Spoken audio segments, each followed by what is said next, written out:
Apologising profusely for last week's incoherence, this is Tell It to Someone. First question is from Macabre Malefica. Why done the zippity bop down the drippity dop when I done hoppity hop dem the pudding cup? Well, of course, you've got to really stop with those drugs, especially giving them to young women and, doing stuff while they sleep after they have those drugs, I think. It makes you do that. Next question is from Roll of Nickels. Has Tony Abbott ever been seen out in a pasture? Well, of course, Tony Abbott has not been pasteurised yet. You'd have to boil him in a very hot temperature and then cool him down really suddenly, and that is not all that possible. He's too busy trying to get back into the Prime Ministerial office. He never even got to live in Lodge. He got dislodged before he got lodged. So, no, nobody has seen him in a pasture. Look, there's one up there, and he's not there. There's nobody in a blue tie or anything. Next question is from KB. Is Tony Abbott a goblin? Well, look, being a former leprechaun myself, I can probably say no, he's not anything of that minuscule size. Whether it's a goblin or a gnome or a dwarf or a well, it could be a giant smurf apparently, but I think he's degrading to my people as a leprechaun myself. He's degrading to my people and an embarrassment to us all us small people. Next question is from Wombat and Charlene. How many vegans does it take to go bacon my heart? Well, of course, you know what bacon does. It kind of gives you cancer, apparently, according to the World Health Organization. So, eat up. Lots of bacon, because everything gives you cancer. Even what I'm doing right now is going to give me cancer because I'm standing out in the sunshine, wild ginger.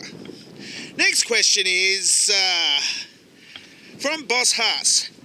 I need some help with my calculations. How much more global warming do we need until we flash fly to deniers? Well, of course, we've got people like Lord Monkton, 3rd Viscount of Brenchley, and there is absolutely no saving them. They are going to deny it even if there was a nuclear holocaust, because they're going to be saying it's not going to get any hotter. It's going to have a nuclear winter now, and everybody's going to believe them because fallout has come out, and that's happened after the nuclear holocaust. So there's not much we can do unless, of course, we actually nuke Lord Monkton himself, wherever he is in his ivory tower full of bug eyes and three-piece suits. Next question is from Serious Mind. According to the first Mad Max movie, post-apocalyptic Australia looks pretty much like pre-apocalyptic Australia. So if a fallout like apocalypse happens, how will Australians, or for that matter anyone else, know? Well, the thing is that, yes, it does look pretty much like that. But before it looks like that, this happens.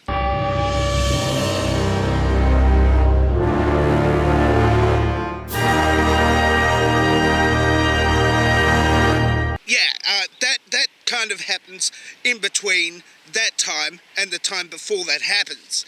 So all you have to do is think back to the time when that thing happened. This thing over here.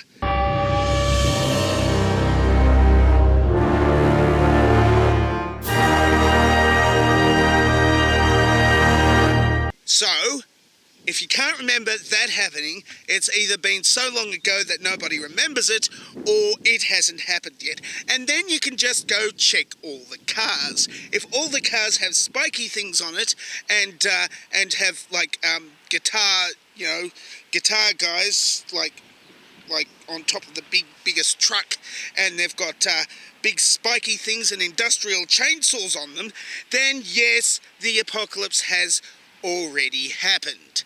So just look out for me. I'll be in a Prius with giant 24-inch spikes, which is hard to get in Australia because Australia has already gone metric and has been for the last 30 years.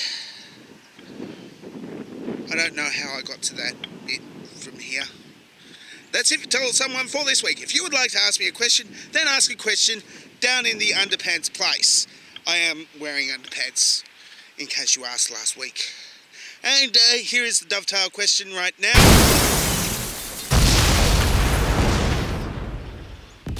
I don't know what that does.